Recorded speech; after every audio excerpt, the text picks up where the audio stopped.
السلام علیکم ورحمۃ اللہ وبرکاتہ۔ السلام علیکم، میرا نام ہے مہاویر پرساد سینی اور میں پیسے سے پلمبر ہوں، کنسٹرکشن لائن کا کانٹریکٹر۔ اور میں ویسے تو ڈاکٹر صاحب کا بہت بڑا فین ہوں، اور ویسے میں سبھی دھرم سبھاؤں میں جاتا ہوں، دیکھتا ہوں، اور خاص کر کے اسلام کی جو دھرم سبھا کا جو آج میں یہ جو جن سیلاب دیکھ رہا ہوں، اس کو دیکھ کے تو مجھے وشواس بھی نہیں ہو رہا ہے کہ اتنا بڑا جن سیلاب ایکتا کے ساتھ شانتی سے جو بیٹھا ہے۔ اور اسی کو دیکھتے ہوئے اور پچھلے 22 تاریخ سے میں لگاتار یہاں آ رہا ہوں، یہ آج تیسرا دن ہے، ڈاکٹر صاحب کی بھی تقریر سن رہا ہوں۔ اس کے آگے جو اسلام مذہب ہے اس کے پرتی میری جو پہلے جو عزت تھی، پسندگی تھی، وہ کتنی گنا بڑھ گئی ہے تو میں الفاظ نہیں کر سکتا، لیکن کچھ بھرانتیاں، کچھ کنفیوزنگ ہے جس کا میں خلاصہ چاہتا ہوں۔ اس کے لیے خلاصہ چاہتا ہوں کہ ان فیوچر ہو سکتا ہے، میری بھی ایک دلی تمنا ہے کہ میں بھی اسلام قبول کر لوں کچھ پاریوارک ذمہ داریوں کو پورا کرنے کے بعد۔ تو یہ میری جو کنفیوزنگ ہے، اس کے بارے میں ذرا ڈاکٹر صاحب سے میری ونتی ہے کہ کچھ خلاصہ کریں۔ جیسے کہ ہم سب مانتے ہیں، ہم سب مسلم بھائی مانتے ہیں کہ اللہ ایک ہے، اللہ کے رسول پیغمبر آخری پیغمبر ہیں، قرآن پاک ایک ہیں، تو پھر اس کے ماننے والوں میں اتنی ویرودابھاس، اتنی بھرانتیاں کیوں ہے؟ اتنی بھرانتیاں، اتنی گٹ بازی کہ جب میں یہاں باندرا سے یہاں آ رہا تھا تو کچھ مسلم بھائیوں سے جب میں نے ذکر کیا کہ میں اجتماع میں جا رہا ہوں تو مجھ سے پوچھا گیا آزاد میدان جا رہے ہو کیا؟ میں نے کہا نہیں، میں تو شائن جا رہا ہوں۔ ارے کہاں جا رہے ہو تم؟ وہاں نہیں، آزاد میدان جاؤ۔ میں بولا کیوں بھائی؟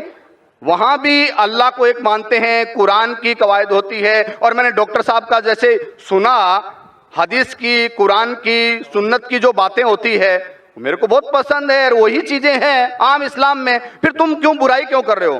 تو میں نے جب 10 لوگوں سے پوچھا تو 10 میں سے 10 لوگوں نے مجھے منع کیا، یعنی کہ 100% منع کیا۔ اور 10 میں سے ایک تو ہمارے ایک مسجد کے جناب جی تھے جو نماز پڑھاتے ہیں، انہوں نے بھی مجھے منع کیا کہ تمہارا ایمان خراب ہو جائے گا۔ تو یہی ایسا کیوں؟ کہیں تو کچھ مس انڈرسٹینڈنگ ہے جس کا میں خلاصہ چاہتا ہوں۔ جب اللہ ایک ہے، قرآن ایک ہے، پیغمبر ایک ہے، تو پھر اتنی بھرانتیاں کیوں؟ آپس کے اندر اتنی کھیچم کھاچ کیوں؟ بھائی صاحب نے ایک بہت اہم سوال کیا۔ سوال کے پہلے یہ کہا کہ کانفرنس کی سٹارٹنگ سے وہ آ رہے ہیں اور وہ حیران ہیں، انہیں یقین نہیں ہو رہا ہے کہ اتنا بڑا مجمع اتنے امن کے ساتھ، اتنی شانتی کے ساتھ۔ بھائی صاحب مجھے بھی یقین نہیں ہو رہا ہے، مجھے بھی یقین نہیں ہو رہا ہے، بمبئی کی پولیس کو بھی یقین نہیں ہو رہا ہے۔ یہ صرف ممکن ہے ایشور، خدا اور اللہ کی مرضی سے، ورنہ جب پولیس سے میں بات کرتا ہوں وہ لوگ کہتے ہیں اتنا بڑا مجمع، وہ بھی مسلمانوں کا، اتنی شانتی، ہمیں کچھ کام ہی نہیں کرنے پڑتا ہے، ہم صرف بیٹھے ہیں۔ اتنا بڑا مجمع غیر مسلمانوں کا بھی اتنی شانتی سے نہیں جانتا، مسلمانوں کو تو چھوڑو، ان کا نظریہ بھی اسلام کے بارے میں بدل جاتا ہے۔ اور آپ مجھے اگر پوچھیں گے، ہمارے بھی پولیس ہمیں جو مدد کر رہی ہے کہ شانتی سے جائے، ہمارے پاس بھی کیمرہ وہ سب لگے ہیں، لیکن میں سمجھتا ہوں یہ صرف اللہ سبحانہ و تعالیٰ ہی، اس کی مرضی سے ہی یہ پاسبل ہے، یہ ممکن ہے کہ اتنی شانتی سے لوگ آتے ہیں، اتنی شانتی سے جاتے ہیں، ورنہ یہ ممکن ہی نہیں ہے۔ آپ کا سوال یہ تھا کہ ایک مسلمان کا قرآن ہے کہ مسلمان ایک خدا میں مانتے، مسلمان ایک آخری پیغام میں مانتے، تو اس کے اندر سیکٹس کیوں ہیں، اس کے اندر فرقے کیوں ہیں، اس میں گروپس کیوں ہیں؟ اور پھر آگے بھی یہ کہا آپ نے کہ آپ جب 10 مسلمانوں نے کہا ٹرین کے اندر کہاں جا رہے تو آپ نے کہا کہ سمیہ گراؤنڈ، تو انہوں نے کہا آزاد میدان جائیے، 100% انہوں نے آپ کو روکا۔ میرے حساب سے اگر کسی نے کسی کو یہاں آنے سے روکا، میں ان کو بھی جزاک اللہ کہتا ہوں۔ میں جانتا ہوں کہ لاکھوں پیمفلیٹس بٹے کہ اس سمیہ گراؤنڈ میں مت آؤ، وہ ذاکر نائک آپ کو بہکائیں گا۔ ہم نے بھی پبلسٹی کی، لیکن شاید پبلسٹی میں کمی تھی، تو اللہ سبحانہ و تعالیٰ نے ان کے ذریعے لوگوں سے پیمفلیٹ بٹوائے۔ کئی لوگ نے مجھے کہا کہ میں تو بھول ہی گیا تھا جاننے کے لیے، جب یہ پیمفلیٹ ملا نہیں جانا چاہیے تو مجھے یاد آ گیا۔ کتنے لوگ نے مجھے کہا کہ میرے جانے کا ارادہ نہیں تھا سمیہ گراؤنڈ میں، جب یہ ملا کہ یہ ذاکر نائک بھڑکاتا ہے، ہم دیکھیں گے کیسا بھڑکائیں گا، کیسا بہکائیں گا، ہم بھی تو دیکھے۔ کئی لوگ آ رہے دیکھنے کے لیے، تو الحمدللہ میں ان کا شکر گزار ہوں، میں ان لوگوں کا شکر گزار ہوں جو لوگ نے پیمفلیٹ بانٹا، جو لوگ کہہ رہے مت آئیے، ان کا شکر گزار ہوں۔ میں ہمیشہ مانتا ہوں اللہ سبحانہ و تعالیٰ میں، قرآن میں اللہ تعالیٰ کہتے ہیں سورہ عمران میں سورہ نمبر 3 آیت نمبر 54 میں، مکروا مکر اللہ واللہ خیر الماکرین۔ انہوں نے پلاٹ کیا، پلان کیا، اللہ سبحانہ و تعالیٰ نے بھی پلاننگ کی، سب سے بہترین ہے اللہ سبحانہ و تعالیٰ۔ شاید ہمارے پبلسٹی میں کمی رہ گئی تھی، تو اللہ سبحانہ و تعالیٰ نے اور پلاننگ کیا، اور مجھے ان سے کوئی گلا شکوہ نہیں ہے، مجھے کوئی گلا شکوہ نہیں ہے۔ میں ان کو جزاک اللہ کہتا ہوں، اور میں اللہ سبحانہ سے درخواست کرتا ہوں کہ مجھے اور ان کو ہدایت دے۔ آپ کا جو مین سوال تھا کہ جب مسلمانوں کا قرآن ایک، مسلمانوں کا جو اللہ ہے، خدا ہے، ایشور ہے ایک، پیغمبر ایک، تو فرقے کیوں گروپزم؟ اس کا جواب ہے قرآن مجید میں سورہ ال عمران سورہ نمبر 3 آیت نمبر 103 میں، وَاعْتَصِمُوا بِحَبْلِ اللَّهِ جَمِيعًا وَلَا تَفَرَّقُوا۔ آپ لوگ اللہ کی رسی کو مضبوطی سے پکڑو اور آپس میں مت بٹو۔ قرآن مجید میں لکھا ہے اللہ کی رسی کو مضبوطی سے پکڑو۔ اللہ کی رسی کیا ہے؟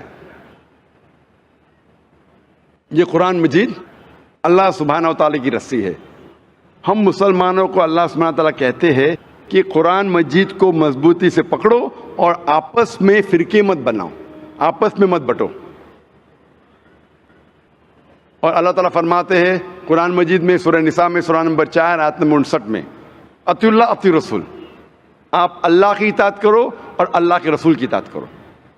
اور اللہ تعالیٰ فرماتے ہیں سورہ انعام میں سورہ نمبر 6 آیت نمبر 159 کہ جو لوگ اس دین اسلام میں فرقے بناتے ہیں، یا رسول تمہیں ان سے کوئی لینا دینا نہیں ہے، اللہ سبحانہ و تعالیٰ ان کو دیکھیں گے آخرت میں۔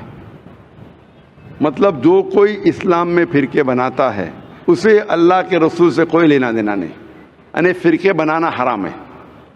افسوس کی بات ہے، ہم جب مسلمانوں سے پوچھتے ہیں کہ آپ کون ہیں دین کے بارے میں، تو اکثر مسلمان کہتے ہیں ہم یہ ہے، ہم وہ ہے، ہم فلانا ہے، ہم ڈمکا ہے۔ اللہ کے رسول کیا تھے؟ یہ تھے، وہ تھے، کیا تھے؟ قرآن مجید میں لکھا ہے سورہ ال عمران میں سورہ نمبر 3 آیت نمبر 52 میں، عیسیٰ علیہ السلام مسلم تھے۔ قرآن میں لکھا ہے سورہ ال عمران میں سورہ نمبر 3 آیت نمبر 67 میں، ابراہیم علیہ السلام نہ یہود تھے نہ نصارہ تھے، وہ مسلم تھے۔ قرآن مجید میں کئی جگہ لکھا ہے، سورہ ال عمران میں سورہ نمبر 3 آیت نمبر 64 میں، فَقُولُوا اشْهَدُوا بِأَنَّا مُسْلِمُونَ، ہم شہادت دیتے ہیں کہ ہم مسلم ہیں۔ قرآن مجید میں لکھا ہے سورہ فصلت میں سورہ نمبر 41 آیت نمبر 33، وَقَالَ إِنَّنِي مِنَ الْمُسْلِمِينَ، کہو کہ میں مسلم ہوں۔ کئی جگہ قرآن میں 20 سے زیادہ مرتبہ قرآن میں کہا گیا اپنے آپ کو مسلم کہو، مسلم کہو، مسلم کہو۔ ابراہیم علیہ السلام جب دعا کرتے اللہ سبحانہ تعالیٰ سے، سورہ بقرہ سورہ 2، کہ میرے بچوں کو، میرے نسل کو مسلم بنا۔ اگر کوئی بھی پوچھتا ہے، جو لوگ ایک قرآن میں مانتے، ایک اللہ میں مانتے، ایک رسول میں مانتے، محمد صلی اللہ علیہ وسلم، صحیح جواب ہونا چاہیے مسلم، اول مسلم اور آخر مسلم، اس کے علاوہ کچھ نہیں۔ اگر آپ اس میں فرقے بنائیں گے تو یہ قرآن کے خلاف ہے۔ محمد صلی اللہ علیہ وسلم کہتے ہیں، صحیح حدیث ہے سنن ابو داؤد میں والیوم نمبر 5 حدیث نمبر 4596، جو اللہ کے رسول فرماتے کہ مسلمان 73 فرقے میں بٹیں گے۔ اللہ کے رسول نے فرمایا بٹیں گے، یہ نہیں کہا کہ بانٹو۔ اللہ کہتا ہے مت بانٹو۔ اللہ کے رسول جانتے ہیں اللہ کے کہنے کے بعد کہ مت بانٹو، پھر بھی یہ مسلمان لوگ اسلام کو فرقے میں بانٹیں گے۔ اور ایک حدیث اللہ کے رسول کی ترمذی کی، جس میں اللہ کے رسول نے فرمایا کہ مسلمان 73 فرقے میں بٹیں گے اور ان میں سے ایک ہی جنت میں جائے گا۔ جب صحابہ نے پوچھا کون سا فرقہ، کون جائیں گا جنت میں، اللہ کے رسول فرماتے وہ لوگ جو میرے باتوں پہ عمل کرتے ہیں، وہ لوگ جو قرآن اور صحیح حدیث پہ عمل کرتے ہیں۔ تو جو لوگ اللہ کی رسی کو مضبوطی سے پکڑتے ہیں صرف وہ لوگ جنت میں جائیں گے۔ ہمیں اسلام، دین اسلام کو کوئی بھی فرقے میں بانٹنے کی ضرورت نہیں۔ اسلام کو فرقے میں بانٹنا غلط ہے، اور جو بھی کوئی مسلمان اسلام کو فرقے میں بانٹتا ہے وہ ایک صحیح مسلمان نہیں ہے۔ ہمیں صرف اللہ اور اللہ کے رسول میں ماننا چاہیے اور اس پہ ایمان لانا چاہیے۔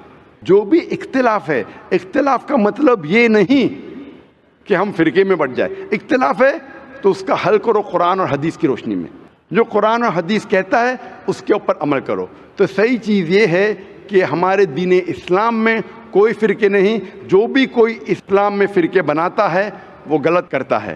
اور آپ نے کہا اپنے سوال میں کہ کچھ سوالات ہیں اور ہو سکتا ہے کہ بہت جلد آپ اسلام قبول کریں گے، آپ کے پاس کچھ مشکلات ہے، لیکن میرے آپ سے درخواست ہے کہ ہمیں نہیں پتہ ہم کتنا جینے والے ہیں۔ اگر آپ کو یقین ہو چکا ہے کہ دین حق کا دین ہے، اگر آپ سوچیں گے کہ انشاءاللہ میں 1 ہفتے بعد کروں گا یا 2 ہفتے بعد کروں گا، 1 مہینے بعد کروں گا، میرا ذرا کام باقی ہے، 1 مہینے میں ایسا ہو جائے گا، ویسا ہو جائے گا، نیا فلیٹ مل جائے گا، میں اس میں جاؤں گا، جو بھی ہے، کسی کو نہیں پتا ہم کل کا سورج دیکھنے والے کہ نہیں، نہ مجھے نہ آپ کو۔ میرے پاس کوئی گارنٹی نہیں میں کل کا سورج دیکھوں گا کہ نہیں، انشاءاللہ امید ہے دیکھوں گا، لیکن میں یہ نہیں کہہ سکتا ہوں، مجھے نہیں پتا میری زندگی کتنی لمبی ہے، کتنی بڑی ہے۔ تو اسی لیے اگر آپ کو یقین ہو، یقین نہیں ہوا تو مت قبول کرو، یقین ہو گیا تو میری یہ درخواست ہے آپ سے کہ آپ کو اگر یقین ہو گیا کہ اللہ ایک ہے، اس کے پیغمبر محمد صلی اللہ علیہ وسلم آخری پیغمبر ہے اور یہ دین حق کا دین ہے، تو آپ اس میں دیر مت کیجیے۔ مشکلات تو آتے رہیں گے، آپ قبول کرو یا نہیں کرو، قبول کرنے کے بعد بھی آئیں گے، نہیں کرے تو بھی آئیں گے، یہ ہمارے لیے امتحان ہے۔ جس طریقے سے اللہ تعالیٰ فرماتے ہیں قرآن مجید میں سورہ ملک میں سورہ نمبر 67 آیت نمبر 2 میں، الذی خلق الموت والحیات، اللہ سبحانہ و تعالیٰ نے موت اور زندگی دی آپ کو پرکھنے کے لیے آپ کتنے اچھے ہیں۔ تو یہ ہمارے لیے ایک ٹیسٹ ہے، ہمارے لیے امتحان ہے۔ تو اس لیے میں درخواست ہے اگر آپ کو یقین ہے کہ دین الحق ہے اور صحیح مذہب ہے، آپ اس کو قبول کرنے میں دیری مت کیجیے۔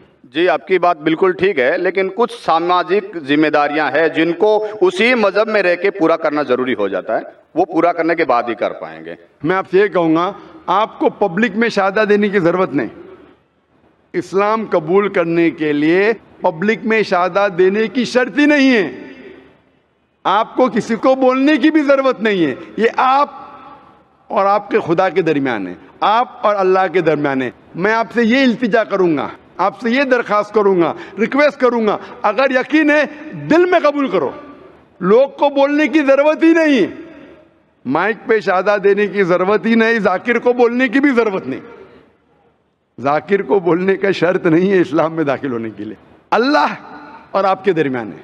آپ کم از کم دل میں ایمان لاؤ، اللہ کو مانو، یہ مانو کہ خدا ایک ہے، اس کے علاوہ کوئی معبود نہیں، یہ مانو کہ آخری پیغمبر محمد صلی اللہ علیہ وسلم ہے۔ اناؤنس آپ 1 ہفتے بعد کرو، 2 ہفتے بعد کرو، 1 سال کرو، 2 سال بعد، اس میں کوئی اعتراض نہیں۔ اناؤنس کرنا ہر ایک کو کہنا ضروری نہیں، لیکن اگر آپ کی کچھ مشکلات ہے جیسا حل ہو جائیں گے تب اناؤنس کر سکتے ہیں، لیکن دل میں تو کم از کم مان لو۔ انشاءاللہ میں دعا کروں گا کہ اللہ تعالیٰ آپ کی مدد کرے اور آپ کی مشکلات کو جلدی جلدی دور کرے۔ جزاک اللہ۔ السلام علیکم ورحمۃ اللہ وبرکاتہ۔ ناظرین کیسے ہو سب؟ امید کرتا ہوں کہ آپ سب لوگ ٹھیک ٹھاک ہوں گے، خیر خیریت سے ہوں گے۔ یہ ایک پلمبر بھائی صاحب ہے ہندو، جو کہ ڈاکٹر ذاکر نائک سے ایک بہت ہی عجیب سوال کرتا ہے، اور سن کر میں بھی حیران رہ گیا کچھ دیر کے لیے۔ یہ بتاتا ہے کہ میں کافی مذاہب پر ریسرچ کر رہا تھا، اور جب میں نے اسلام مذہب پر ریسرچ کیا تو میں کافی دنگ رہ گیا، اور مجھے جو ہے یہ کافی زیادہ پسند آیا، اور اس کے بعد جو ہے میرے دل میں جو عزت تھی اسلام کے لیے وہ کافی زیادہ بڑھ گئی پہلے سے، اور اس کی ریسرچ میں مجھے کافی زیادہ فائدہ ملا۔ سوال یہ کرتا ہے کہ جب میں یہاں آ رہا تھا اس فنکشن پر، تو مجھے کافی سارے لوگوں نے جو مسلمان تھے، جو جن کے ساتھ میرا تعلق تھا، انہوں نے منع کیا کہ ڈاکٹر ذاکر نائک کے پاس مت جاؤ، وہ آپ کو گمراہ کر دے گا۔ اور جب میں ان سے کہتا تھا، یہاں تک کہ ایک مولوی نے بھی مجھے آپ کے پاس آنے سے منع کیا، اور یہاں پر جب میں آیا ہوں تو تقریباً 10 لاکھ سے زیادہ لوگ یہاں پر موجود ہیں، اور اتنی شانتی ہے یہاں پر کہ انسان دنگ حیران رہ جاتا ہے۔ ایسا کیوں ہے کہ مسلمانوں کا اللہ اور رسول تو ایک ہے، لیکن ان میں فرقے کافی زیادہ ہے؟ اس کی وجہ کیا ہے؟ تو اس کے جواب میں ڈاکٹر ذاکر نائک نے ماشاءاللہ بہت ہی پیارا جواب دیا۔ سب سے پہلے جو انہوں نے کہا کہ اس بات سے میں بخوبی واقف ہوں کہ لوگ میرے بہت زیادہ خلاف ہے، اور ہندو نہیں بلکہ مسلمان کافی زیادہ میرے خلاف ہے۔ اور جب میں یہ پروگرام آرگنائز کر رہا تھا کافی زیادہ لاکھوں کی تعداد میں جو ہے لوگ پوسٹر جو ہے وہ لوگوں کو دے رہے تھے کہ اس فنکشن میں مت آنا، اس پروگرام میں مت آنا، اور یہ جو ہے آپ لوگوں کو گمراہ کر دے گا۔ لیکن اللہ تعالیٰ کے کام دیکھو، ان پوسٹر کی وجہ سے جن لوگوں کو معلوم نہیں تھا کہ یہاں پر پروگرام ہو رہا ہے، ان کو بھی جو ہے اس بات کی علم ہو گئی، اور وہ بھی دیکھنے آ گئے کہ یہ کیسی باتیں کرتا ہے کہ لوگوں کو گمراہ کر لیتا ہے، اور ہم بھی دیکھتے ہیں۔ اور اس طرح جمع ہوتے ہوتے 10 لاکھ کا مجمع جو ہے وہ جمع ہو گیا ہے الحمدللہ۔ اور دوسری بات یہ کہ یہاں کی پولیس بھی حیران ہے کہ کیسے یہ 10 لاکھ لوگ اتنے خاموشی سے بیٹھ سکتے ہیں، اتنے سکون اور امن سے یہاں پر یہ پروگرام کر سکتے ہیں، کہ جن کے بارے میں ہم سوچتے ہیں کہ یہ تو آتنکوادی ہے، اور یہ تو دہشت گرد ہے، اور یہ تو مطلب شرپسند لوگ ہیں، لیکن یہ اتنے آرام سے ایک فنکشن کو کیسے، یہاں تک کہ ہندو اور جتنے بھی مذاہب کے لوگ ہیں وہ بھی اتنے آرام سے یہ فنکشن کسی بھی فنکشن کو اٹینڈ نہیں کرتے جتنا انہوں نے کیا، یعنی 10 لاکھ لوگ، اور کوئی شور شرابہ نہیں، اور کوئی جو ہے چھیڑخانی کسی کے ساتھ نہیں۔ تو یقیناً یہ کافی حیرانگی، اور یہ صرف اللہ ہی کر سکتا ہے۔ اور اس کے بعد ڈاکٹر ذاکر نائک اس کا مثال بھی دیتے ہیں کہ لوگ جو ہے وہ کیوں میرے خلاف ہے، اور وجہ صرف یہی ہے کہ وہ صحیح قرآن اور حدیث کو فالو نہیں کرتے، بلکہ اندھی تقلید آپ کہہ لے کہ وہ کرتے ہیں، جو ان کو اپنے بڑے کہتے ہیں، جو ان کو اپنی مولوی کہتے ہیں، اس کی بات کو جو ہے وہ بالکل 100% سچ مان کر اسی کے پیچھے چلتے ہیں، اور اپنی خود کی کوئی تحقیق نہیں کرتے، جس کی وجہ سے وہ دوسروں کے بارے میں ان کے ذہن میں بدگمانی پیدا ہو جاتی ہے، اور بغیر تحقیق کیے اس کے لوگوں کے بارے میں وہ برا بلا کہنے لگ جاتے ہیں۔ نبی علیہ السلام کی ایک حدیث ہے کہ ایک شخص کے جھوٹے ہونے کے لیے یہ کافی ہے کہ وہ بنا تحقیق کے کسی کے بارے میں کچھ غلط کہے۔ یعنی اگر آپ کسی انسان کو جانتے نہیں ہو، اور آپ کو کسی نے کہا کہ یار یہ فلانا شخص جو ہے یہ تو بہت برا انسان ہے، اور آپ آگے لوگوں کو بھی یہ بتا دو کہ یہ فلانا شخص برا آدمی ہے، اور آپ نے خود اپنی تحقیق نہیں کی، تو اس کا مطلب یہ ہے کہ آپ جو ہے وہ جھوٹے ہیں۔ جتنی بھی جب یہ لیکچر میں سن رہا تھا، اور ڈاکٹر ذاکر نائک نے یہ بات کی کہ لوگ جو ہے وہ پوسٹر بانٹ رہے تھے ڈاکٹر ذاکر نائک کے خلاف کہ یہاں پر مت آؤ، لیکن اس کے باوجود بھی کافی زیادہ لوگوں کو ان پوسٹروں کے تھرو پتہ چلا کہ میرا پروگرام ہو رہا ہے، اور لوگ جو ہے وہ یہاں پر آئے۔ مجھے نبی علیہ السلام کی ایک سیرت کا ایک واقعہ یاد آ گیا کہ جب نبی علیہ السلام نے شروعاتی دور میں دعوت شروع کی تو مکے کے جو لوگ تھے وہ کافی زیادہ اس سے غمزدہ تھے اور پریشان تھے کہ ہم اس دعوت کو کیسے روکے۔ اسی دنوں میں حج کے دن آ گئے، اور وہ ہر ایک گلی اور ہر ایک راستہ جو مکے کی طرف آتا تھا وہاں پر وہ لوگ بیٹھ گئے، اور شروع سے ہی ہر انسان کو، ہر ایک آدمی، اور جو معزز آدمی ہوتا تھا اس کو کہتے تھے کہ یہاں پر ایک جادوگر آیا ہے، یا یہاں پر ایک کاہن ہے جس کی بات اگر آپ سنو گے تو وہ آپ کو گمراہ کر دے گا، اور آپ کو اپنے مال و متاع اور اپنی جو فیملی ہے اس سے جدا کر دے گا۔